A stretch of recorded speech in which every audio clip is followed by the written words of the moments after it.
अस्सलाम वालेकुम। अच्छा, आज हमारा ये अब सेकंड लेक्चर होगा जिसमें हम लोगों ने कवर करना है number theory and set theory. But before we start this lecture, अब हम थोड़ा सा कंप्लीट कर लेते हैं जो हमारा प्रीवियस लेक्चर में एक दो टॉपिक्स रह गए थे। ठीक है, तो हम पहले वो देखते हैं कि हम कहाँ तक पहुँचे थे प्रीवियस लेक्चर में। मैं स्क्रॉल डाउन इसलिए कह रहा हूँ कि आप लोगों को थोड़ा सा एक दफ़ा रिवाइज कर लेते हैं कि हमने पिछले लेक्चर में क्या चीज़ें डिस्कस की थी। पिछले लेक्चर का स्टार्ट था हमारा बेसिक मैथमेटिकल स्किल्स वाले टॉपिक के साथ। ठीक है, इस टॉपिक में हम लोगों ने कुछ बेसिक फार्मूलाज देखे थे, वहाँ से आप लोगों ने अलजेब्रिक इक्वेशंस कुछ देख ली, वो आप लोगों के पास उधर मैंने पिक्चर शेयर कर दी थी, वो आप लोग याद कर लेंगे। फिर उससे रिलेटेड हमने कुछ क्वेश्चंस देखे।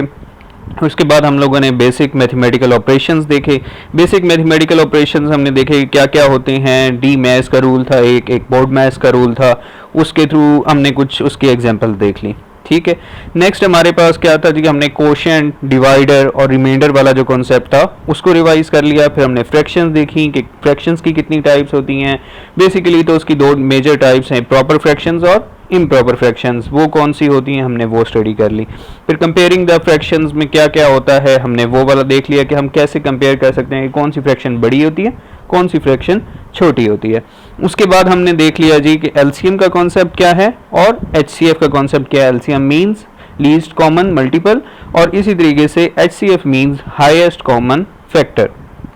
ये जब हमने देख लिया था तो फिर हमारा अगला जो इसमें टॉपिक दो तीन बच गए हैं वो पावर और सीरीज से रिलेटेड थोड़े से क्वेश्चन हम लोग ओवरव्यू कर लेते हैं। अच्छा चलें जी, पावर्स के जो कॉन्सेप्ट है उससे हम लोग अपना स्टार्ट करते हैं। फर्स्ट वन क्या है कि अगर आपके पास x की पावर a मल्टीप्लाई हो रही हो x की पावर b, यानी कि एक लेटर है उसकी पावर एक दी हुई है, सपोज एक लेटर है जो कि x से आपने रिप्रेजेंट किया हुआ है, उसकी पावर a है, वो मल्टीप्लाई हो रही है उसी लेटर की पावर b से, x power a multiplied by x power b। That means कि आप उन दोनों पावर्स को ऐड कर देंगे, x raise to the power a plus b हो जाएगा। मतलब क्या हुआ जी कि अगर x की पावर a है मल्टीप्लाइड बाय x की पावर b हो रहा है तो वो क्या आंसर आ जाएगा उसका, x की power a plus b। For example आगे आप एग्जाम्पल देख सकते हैं, इधर यहाँ पर मैंने दी कि x की पावर अगर 3 है और x की पावर क्या है जी 4 है। ठीक है, x की पावर 3, x की पावर 4, इसमें क्या किया आपने, x की पावर 3 प्लस 4 हो गया, मल्टीप्लाई हो रहा था इसलिए वो ऊपर पावर्स में ऐड हो जाएगा और x की पावर 7 बन जाएगी। ठीक है, इसी तरीके से आपके पास अगर नेक्स्ट वन ये हो सकता है कि अगर x की पावर a है और उसकी होल पावर में फिर b आया हुआ है, यानी कि power raise to the power another, एक रेज टू अनदर पावर है। ठीक है, तो आपके पास क्या हो जाएगा, x की power a multiplied by b हो जाएगी। ठीक है, x की power a multiplied by b हो जाएगी। ठीक है, दूसरा नेक्स्ट सिनेरियो क्या हो सकता है कि अगर x की पावर a है तो उसका हम रेसिप्रोकल फॉर्म में भी लिख सकते हैं। Reciprocal form means 1 over x की power minus a।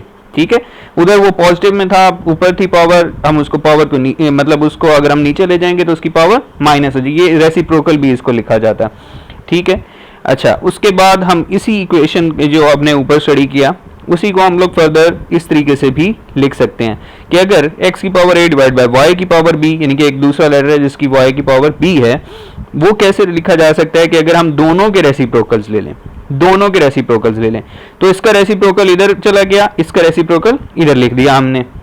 That means कि x की पावर a और पहली साइड पे चला गया, x की पावर माइनस a में चला गया। इसी तरीके से ये जो y की पावर b है ये ऊपर चला गया और y की पावर माइनस b बन गया। ठीक है, तो ये इस तरीके से भी लिखी जा सकती है। दूसरा फर्दर क्या हो सकता है जी, अगर आपके पास ऊपर हमने मल्टीप्लिकेशन का केस पढ़ा था ये वाला, ठीक है, x की power a multiplied by x की पावर b हो रहा था। ठीक है, अगर आपके पास डिवीजन में यही काम हो रहा हो, x की पावर a और डिवाइडेड बाय x की पावर b हो रहा हो, तो आप क्या करेंगे, x की पावर a माइनस b कर देंगे। ठीक है, x की पावर a माइनस b कर देंगे क्योंकि डिवाइड हो रहा है। ठीक है, वो उसमें से माइनस हो जाएगी। फॉर एग्जाम्पल आपके पास x की पावर 4 है डिवाइड बाय x की पावर 3 है, दैट मीन्स कि x की पावर 4 माइनस 3 हो जाएगी, कितना बचा, 1 बच गया, x की पावर क्या बच गया, 1। तो x की पावर 1 है तो दैट मीन्स कि वो x आंसर आ जाएगा। ठीक है, ये बात होगी। अच्छा उसके बाद हम रूट्स देख लेते हैं कि वो किस तरह लिखे जाते हैं। जो अंडर रूट एक्स है दैट मीन्स के एक्स की पावर 1/2 के इक्वल होता है। अंडर रूट एक्स एक्चुअली क्या है, एक्स की पावर 1/2 के बराबर होता है। 3 अंडर रूट एक्स जो होगा वो किस तरह लिखा जाता है, वो एक्स की पावर 1/3 लिखा जाता है। 4 अंडर रूट एक्स किस तरह लिखा जाता है, वो लिखा जाता है जी एक्स की पावर 1/4। ठीक है, तो ये इस तरीके से ये पावर्स को हम लोग लिख सकते हैं। जो भी आपके पास आगे डिजिट वगैरह आ जाए, जो भी नंबर आ जाए, उसकी रेज टू द पावर जितने भी होगी उसके ऊपर यही वाले सारे आपके ऑपरेशंस पावर में लग जाएंगे। चले नेक्स्ट टॉपिक आपके पास जो था वो क्या था जी, सीरीज वाला। सीरीज अब आपके पास किस तरीके से आती है, बहुत सारी मुख्तलिफ किस्म की सीरीज आ जाती हैं। बाज़ औक़ात वो सिंगल सीरीज होती हैं, बाज़ औक़ात वो डबल सीरीज होती हैं, थोड़ी कॉम्प्लेक्स आएंगी, कई दफ़ा थोड़ी आसान आ जाएंगी, वो थोड़ा सा हम लोग देख लेते हैं। एक जो कॉमन सीरीज बहुत दफ़ा आती है और वो हम लोगों को पैटर्न फॉलो करना होता है, वो कौन सी होती है जी, ये है फिबोनाची सीरीज। फिबोनाची सीरीज आपके पास क्या होती है कि each number is a sum of 2 preceding numbers.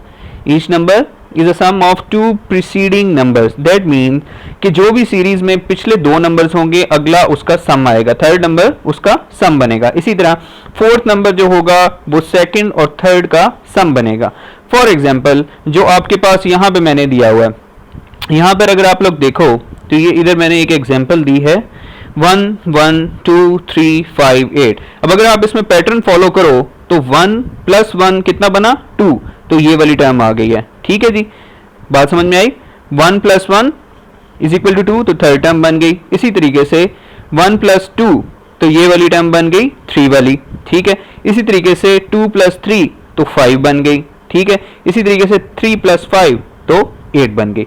यानी कि each next number would be the sum of the preceding 2 numbers. ठीक है, इसको बोलते हैं फिबोनाची सीरीज। ये आपके पास जब आपके पास सीरीज आए तो आप इस तरीके से पैटर्न फॉलो करते हैं कि यार क्या पैटर्न है, नंबर नेक्स्ट किस तरीके से आ रहा है, तो ये एक एग्जांपल तो ये हो जाती है। अच्छा, नेक्स्ट आपके पास एक एग्जांपल है जी, क्या कहता है जी, आपके पास क्वेश्चन है कि इसमें से आपने pick the odd one out. Basically question है 8 27 64 100 और 125। ठीक है, ये आपके पास सीरीज आई हुई थी, आपने इसमें से pick the odd one out करना है। 8 27 64 100 और 25। अगर आप इसमें एक पैटर्न देखें तो आपको एक पैटर्न यहाँ पे नजर आ रहा होगा कि 8 is the cube of 2, 8 is the cube of 2। इसी तरह 27 इज द क्यूब ऑफ 3। इसी तरीके से 64 इज अ क्यूब ऑफ 4। ठीक है, तो each term is a cube of a particular number, और वो एक सीरीज में कंटिन्यूअसली चलते जा रहे हैं, जैसे नेचुरल नंबर्स हैं। नेचुरल नंबर के सम आपके पास क्यूब्स आते जा रहे हैं आगे आगे। इसी तरीके से जो 25 है that is the cube of 5। ठीक है, मतलब 5 × 5 × 5, यानी कि 5 × 5 25, 25 × 5 125। ठीक है, तो each number is the cube of natural number series. ठीक है, तो ये इसी तरीके से था। अब हमारे पास ऑड वन आउट सिंपली क्या बच गया, 100, क्योंकि 100 इस सीरीज में से ऑड वन है। तो ये आप लोगों के पास एक एग्जांपल और आ जाती है कि ये किस तरीके से हम लोगों ने करना होता है। ठीक है जी, हमारे पास ये सीरीज थी, उसके बाद हमने देखा कि उसमें क्या पैटर्न फॉलो हो रहा है, वो हम लोगों ने फॉलो किया, तो हमारे पास ये अंदाज़ा निकला कि यार ये ईच टर्म जो है ना वो क्यूब आ रही है नेचुरल नंबर्स की, और इसी तरह सीक्वेंस चलता जा रहा है। ठीक है, तो 100 is the odd one out. अच्छा, उसके बाद अब यहाँ पे मैंने ना कुछ इंपॉर्टेंट सीरीज़ के फार्मूलाज लिख दिए हैं। ये आप लोगों को एफपीएससी के, पीपीएससी के, इसी तरह एनटीएस वगैरह के 1 पेपर एग्जाम में भी काम आ जाएंगे, और ये जो सब्जेक्टिव टाइप होते हैं उनमें भी काम आ जाएंगे। तो इनके लिए ज़रा ये फार्मूलाज थोड़े से गौर से आप लोग देख लें। चलें, फर्स्ट वन जो मैंने यहाँ पे दिया है वो क्या है जी, सम ऑफ ऑड नंबर्स अगर आ जाए आपको, वो कहता है कि फॉर एग्जाम्पल वो आपको कहता है sum of first 50 odd numbers निकालें। क्या निकालें जी, सम ऑफ फर्स्ट 50 ऑड नंबर्स निकालें। तो आप क्या करोगे, सिंपली n का स्क्वायर ले लोगे, n मतलब जितने नंबर दिए हुए हैं, यानी कि आप सिंपली क्या करोगे कि 50 का स्क्वायर ले लोगे। जो 50 का स्क्वायर होगा वो उसका आंसर आ जाएगा। ठीक है, तो sum of odd numbers is equal to n square. n basically क्या है कि जितनी नंबर ऑफ टर्म्स वो कहता है, sum of first 50 odd numbers कहता है, तो 50 का ऑड ले लोगे आप। ठीक है, इसी तरीके सेकंड फार्मूला क्या कहता है जी, सम ऑफ इवन नंबर्स अगर आ जाए, सम ऑफ इवन नंबर्स अगर आ जाए तो आपके पास क्या फार्मूला बनेगा, n × n + 1, n × n + 1। Again n क्या है, वो जितना भी नंबर देगा, यानी कि अगर वो कहता है सपोज के सम ऑफ फर्स्ट 50 इवन नंबर्स आप निकालो, तो n क्या हो जाएगा, सिंपली 50 हो जाएगा, और ब्रैकेट में क्या आ जाएगा जी, 50 प्लस 1, ठीक है। ये आपका बेसिकली इज इक्वल टू, ये आपका आगे फिर इसका आंसर आ जाएगा, ठीक है। ये आपके पास क्या सीरीज का फार्मूला आ गया, सम ऑफ फर्स्ट इवन नंबर या सम ऑफ ऑड नंबर्स आ जाए तो आप इसी तरीके से इनको निकाल सकते हैं।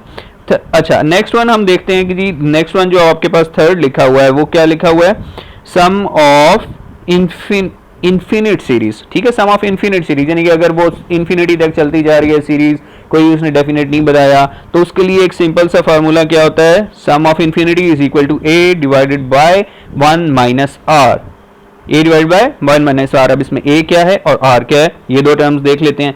a बेसिकली होगी आपकी जो फर्स्ट टर्म होगी, उसको a से रिप्रेजेंट किया हुआ है, और जो आपका इन नेक्स्ट नंबर्स के अंदर आपकी एक कॉमन रेशियो बनाई हुई होगी, तो उसको जो है r से रिप्रेजेंट किया हुआ है। और ईच रेशियो इसमें इस खास किस्म की इन्फिनिट सीरीज जो वो इस तरह की देगा, तो उसमें जो r की जो रेशियो होगी वो लेस देन 1 होगी।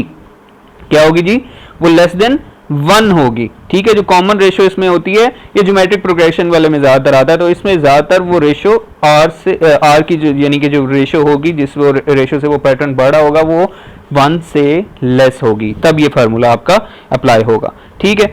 नेक्स्ट वन देखें जी, सम ऑफ सीरीज। फिर मैंने आप कुछ और एग्जांपल्स दे दी हैं। अगर आपको सम ऑफ सीरीज दिया हो इस तरीके से, यानी कि नेचुरल नंबर्स हैं और ऐसे रेगुलर प्रोग्रेशन में है, 1 + 2 + 3 अप टू n टर्म्स अगर वो दिया हुआ है, सपोज अगर अप टू 100 टर्म्स दिया हुआ है, ठीक है, 1 + 2 + 3 अप टू 100, ठीक है।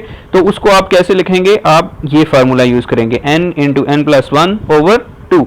इसमें फिर n क्या होगा, जितनी भी वो आपको नंबर्स दे देता है। सपोज वो कहता है कि सम ऑफ फर्स्ट 100 नेचुरल नंबर्स निकालो, सम ऑफ फर्स्ट 100 नेचुरल नंबर्स निकालो, ठीक है। तो आप क्या करेंगे, सिंपल सी बात है, 1 + 2 + 3 अप टू 100 हो रहा है, लेकिन हम लोग 100 तक काउंटिंग नहीं कर सकते और उनको सम नहीं कर सकते, ठीक है।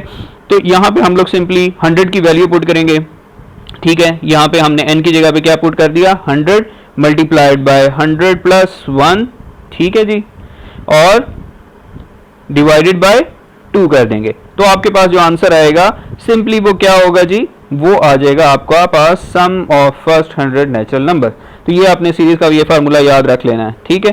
सेकंड वन अगर ऐसे हो कि आपके पास 1 का स्क्वायर + 2 का स्क्वायर + 3 का स्क्वायर, यानी कि स्क्वायर ऑफ ईच टर्म आ रहा है, स्क्वायर ऑफ ईच टर्म आ रहा है और उसका सम उसने पूछ लिया है, तो आपके पास कौन सा फार्मूला यूज हो जाएगा, आपके पास ये वाला फार्मूला यूज हो जाएगा, n × n + 1 multiplied by 2n + 1 divided by 6, ठीक है।